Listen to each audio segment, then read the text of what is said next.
Kami mengundang teman-teman semuanya adalah sehubungan dengan adanya perkara yang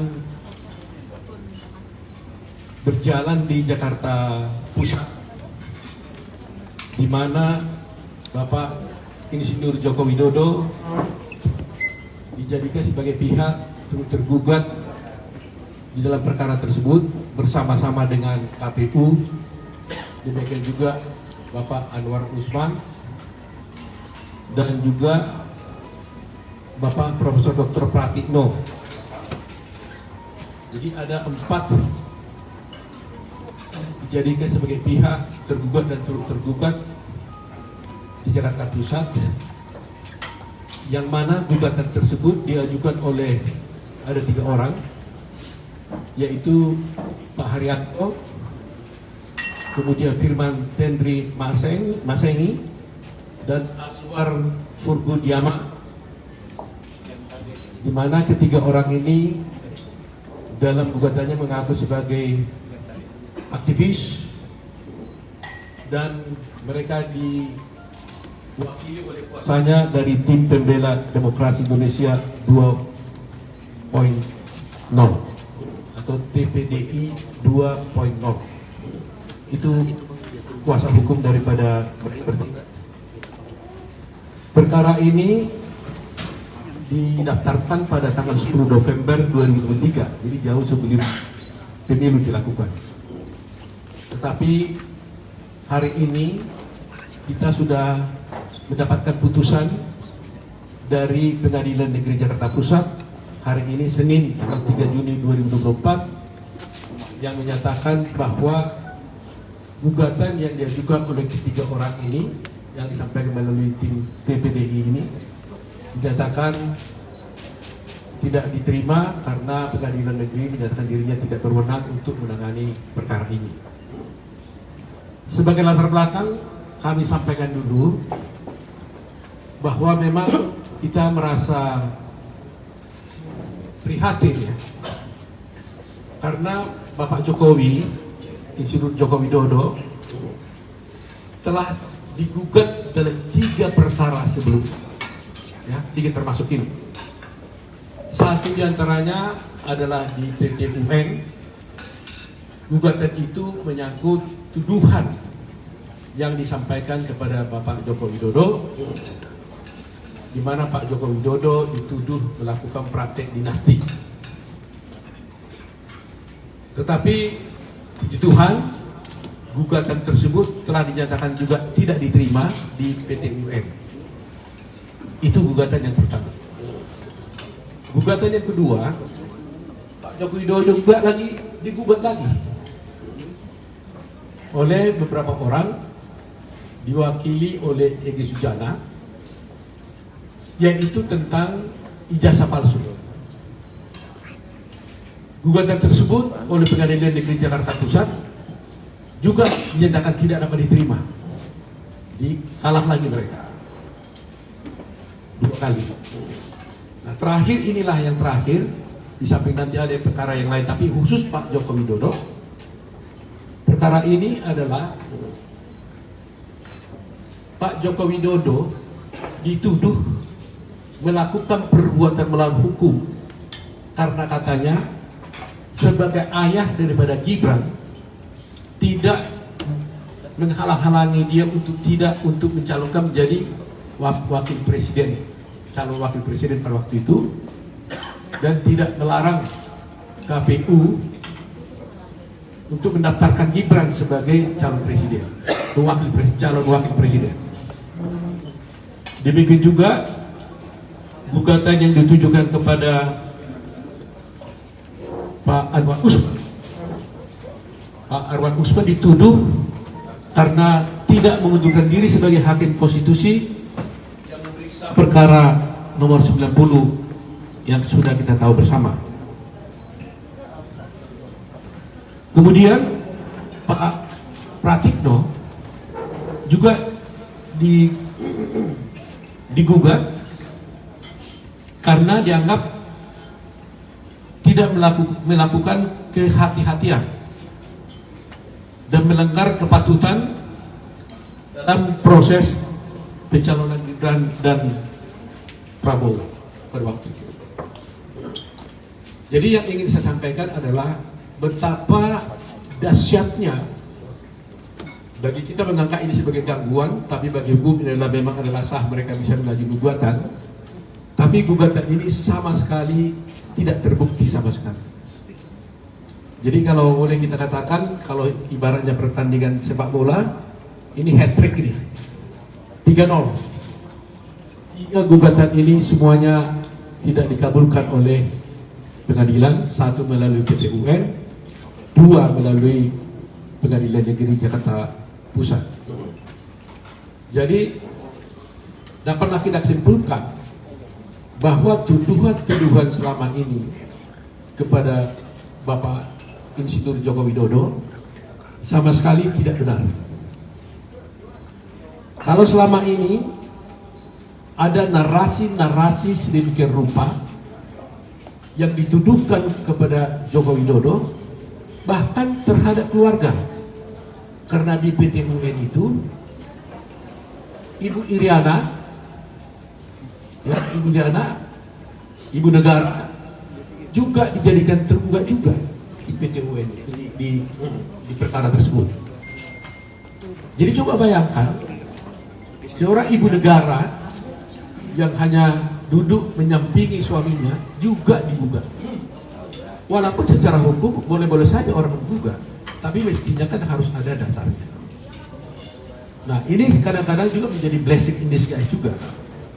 Kalau tidak ada gugatan ini, berarti orang nanti akan membuat narasi-narasi yang buruk tentang status daripada Pak Joko Widodo dan keluarga, tanpa ada yang bisa membuktikan sebaliknya. Jadi kami berpendapat bahwa meskipun ini sangat menyakitkan sebenarnya, karena tuduhan-tuduhan ini sebenarnya tidak benar, tapi kami mengambil manfaat yang positif, karena dengan adanya putusan ini justru memberikan amunisi dan argumen yang kuat bagi Bapak Joko Widodo dan keluarga, bahwa apa yang dituduhkan selama ini sungguh-sungguh tidak terbukti. Jadi inilah poin penting yang ingin saya sampaikan kepada Mas Media, kepada Ibu sekalian, agar seluruh masyarakat Indonesia tidak lagi membuat narasi-narasi dan tidak lagi percaya terhadap narasi-narasi yang dikembangkan kepada Bapak Joko Widodo, yang selama ini seakan-akan Bapak Joko Widodo ini dan keluarganya itu melakukan hal-hal yang melanggar hukum. Jadi memang ini ada baiknya, karena kalau kita ini negara hukum, maka segala tuduhan itu dibuktikan melalui pengadilan. Dan kita selama perkara ini berjalan, kita tidak pernah mengumumkannya secara mengeksposnya secara resmi, karena kita yakin dan percaya kebenaran itu akan datang pada waktunya. Tetapi hari ini semua itu telah terbukti dengan benar, bahwa terbukti dengan benar bahwa tuduhan itu tidak terbukti. Itu maksudnya, ya.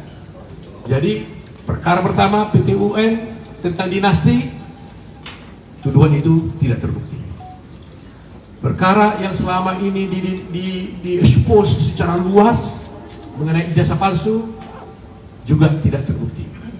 Sekarang mengenai tuduhan kepada Pak Jokowi seakan-akan bersekongkol atau seakan-akan tidak membiarkan Gibran menjadi calon presiden, calon wakil presiden, dan tidak menghalangi Gibran katanya, itu juga tidak benar. Bayangkan Pak Joko Widodo ini adalah sebenarnya presiden, tetapi dia dituduh dalam gugatan ini, beliau sebagai ayah kandung dari Gibran dituduh kenapa tidak menghalangi KPU untuk mendaftarkan Gibran sebagai calon wakil presiden. Ini jauh sekali teman-teman semuanya. Tetapi itu semuanya kita buktikan dalam persidangan yang begitu ketat. Ibu bapak sekali juga melihat mungkin di persidangan bagaimana mengototkan mereka, ya. Tapi puji Tuhan hari ini semuanya berakhir. kepada teman-teman semuanya, kepada semua rakyat Indonesia dimanapun berada, marilah mulai hari ini kita tidak lagi menuduh Pak Joko Widodo dan keluarganya melakukan perbuatan-perbuatan melawan hukum, antara lain melakukan praktek dinasti, kemudian juga mengenai ijazah palsu juga sudah jelas tidak dapat diterima oleh pengadilan, termasuk juga mengenai dicalonkannya Gibran sebagai calon wakil presiden. Sebenarnya dengan adanya putusan Mahkamah Konstitusi, semuanya sudah tuntas. Tapi kita merasa aneh, kok masih terus tidak berhenti. Nanti mungkin juga Anda tanya, Anda tahu bahwa masih ada satu perkara di PT UN, tapi itu tidak melibatkan Pak Jokowi, tapi itu melibatkan Prabowo Gibran, yang dia juga oleh Pak Gawis Lumbung mewakili PDI. Tetapi hari ini kami membatasi, kami sini semua tim, ada di sini Ibu Damai Purba, ada Dwi Prihartono, ada Andra Pasarip, ada Yakub Putra Hasibuan, ada Firman Pengaribuan, ada Hidayah Bostam, ada Bunyani, ada Nurul Firdausi, dan satu lagi tidak hadir kebetulan ada keluarganya yang meninggal, yaitu Pak Nikolai. Ya, Nikolai tidak hadir di sini. Dan kami inilah semuanya tim daripada Pak Joko Widodo dalam 3 perkara yang berjalan itu, dan hasilnya hat-trick, ya 3-0 lah, begitu kira-kira. Jadi itu saja yang kami ingin sampaikan, dengan harapan ini dapat disampaikan pada halayak ramai, dengan harapan agar nama baik presiden, ya meskipun gugatan ini juga akhirnya gugatan terhadap pribadi, bukan sebagai presiden. Mula-mulanya ada gugatan terhadap presiden tapi dirubah, akhirnya dirubah menjadi gugatan pribadi. Tapi justru yang menjadi perhatian kita, bahwa kalau dilakukan terhadap pribadi itulah sangat tidak menguntungkan nama baik beliau. Apa karena dia juga adalah seorang presiden. Jadi itu teman-teman ya. Jadi masyarakat, supaya mulai hari ini mari kita hentikan narasi-narasi yang buruk terhadap Pak Jokowi dan seluruh keluarga, karena sudah ada putusan yang menyatakan bahwa semua narasi, semua gugatan-gugatan itu telah dinyatakan tidak diterima oleh pengadilan, baik PT UN maupun Pengadilan Negeri Jakarta Pusat. Itu saja teman-teman. Ada pertanyaan? Ya, kalau ada masih orang juga mencoba mengajukan gugatan, ya tentunya tergantung prinsipal ya Pak Jokowi. Kalau beliau juga menunjukkan menjadi kuasanya, kami akan siap untuk melayaninya. Ya, jadi ada juga tadi yang menanya apakah mau laporkan balik dan sebagainya. Sepanjang pembicaraan kami dengan Pak Jokowi di istana pada waktu itu, beliau mengatakan tidak ada keinginan untuk melapor balik, tidak. Beliau itu memang betul-betul cukup arif dan bijaksana sebagai negarawan. Dia bilang silahkan saja, hadapi secara hukum, buktikan apa yang sebenarnya terjadi di pengadilan, supaya masyarakat semua tahu apa yang sesungguhnya terjadi. Jadi saya bilang tadi blessing sekali kan, kita nggak menginginkan adanya gugatan ini kan sebenarnya kan, tapi justru dengan adanya gugatan ini jadi hal yang menguntungkan buat Pak Jokowi, karena Pak Jokowi diberikan kesempatan untuk membuktikan bahwa dirinya tidak bersalah. Ini satu hal yang kita anggap sebagai positif lah, ya. Tadinya dianggap itu gangguan, tapi akhirnya kita pikir ya ambil petik hasilnya, bahwa ini salah satu cara panggung untuk bisa membuktikan bahwa Pak Jokowi tidak benar seperti yang mereka tuduhkan. Gitu. Silakan. Pak, setelah nanti menyampaikan lewat media, ini kan berarti kan rakyat kan tahunya lewat media sosial kan terkait dengan ijazah palsu dan lain sebagainya. Kira-kira ada strategi lainnya nggak dari tadi mungkin diadakan seminar pada FGD agar dia cuma hanya bakal lewat online aja disampaikan, tapi kedepannya itu lewat Prabowo juga akan diadakan FGD, jadi dia akan tahu tentang terkait kedua gugatan ini semua. Bagaimana? Kita lihat nanti perkembangannya, ya. Bila mana itu diperlukan mungkin perlu ya. Karena apa? Memang perlu masyarakat tahu ini karena kan kita sudah dapat pemimpin yang baru yang akan dilantik nanti pada tanggal 22 Oktober. Jadi kita menginginkan bahwa Pak Jokowi yang sudah sekian lama berjasa memimpin negara ini 10 tahun, jangan sampai ketika dia mengakhiri jabatannya ada hal orang-orang yang mencoba mengganggu, memberikan narasi yang tidak baik kepada Pak Jokowi. Jadi dia naik dengan baik, dia juga nanti selesai juga akan dengan baik dengan membawa nama besar bahwa dia telah berbakti untuk bangsa dan negara ini. Ya, itu poin kita. Pak, terkait dengan adanya pemberitaan dari Dewan HAM PBB, kira-kira nanti dari Pak Oto ada nggak nanti solusi untuk menyampaikan langsung dari HAM itu ke PBB? Karena kan terkait dengan demokrasi ini ya, yang pemilu kurang baca kan HAM sudah memberikan keputusan. Itu bagaimana Pak anggapannya? Ya, jadi apapun yang disampaikan oleh orang luar, termasuk Dewan Keamanan PBB dan sebagainya, itu kita tidak perlu komentari. Putusan ini sudah menjawab semuanya, ya kan? Kami tidak perlu membuat narasi-narasi untuk membantah sana sini, ya, karena kalau saya membantah nggak habis-habisnya. Jadi kita selesaikan di meja pengadilan, dan hari ini putusannya jelas bahwa gugatan mereka itu tidak diterima, ya, dengan berbagai alasan yang sudah saya sampaikan tadi. Jadi kami mengambil posisi seperti itu. Daripada kami menjawab sana sini, membantah sana sini, yang tidak berujung, maka yang paling baik karena kita negara hukum, maka adalah dengan adanya putusan ini menyelesaikan semua persoalan-persoalan dan tuduhan yang ada sebelumnya. Saya kira itu poin yang paling penting.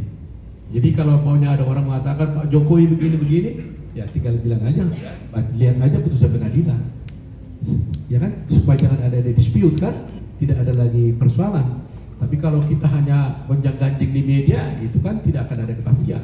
Tapi kalau sudah pengadilan memutuskan, ya saya kira itu menjadi pegangan kita. Dan ingat, bukan kita yang gugat ya, mereka yang menggugat, dan akhirnya pengadilan menyatakan tidak menerima gugatan mereka. Itu poin penting. Udah lagi? Ini kan 3 tuduhan tadi kan udah ditolak nih sama pengadilan. Nah, respon dari Jokowi sendiri, dari Pak Jokowi sendiri sama keluarga tuh seperti apa Pak? Mungkin dan langkah dari tim hukum sendiri nih langkah ke depannya nanti seperti apa setelah 3 tuduhan tadi ditolak Pak?